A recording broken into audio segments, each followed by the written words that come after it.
तर पंतप्रधान नरेंद्र मोदींनी एक्स पोस्ट करत ज्येष्ठ अभिनेते धर्मेंद्र यांना श्रद्धांजली वाहिली आहे।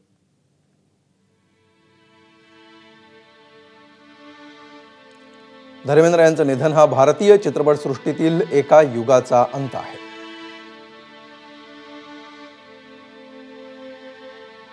ते एक उत्कृष्ट अभिनेते होते। साधेपणा आणि माणुसकी ही त्यांची ओळख होती। या दुःखद क्षणी देओल कुटुंबियांप्रती माझ्या सहवेदना।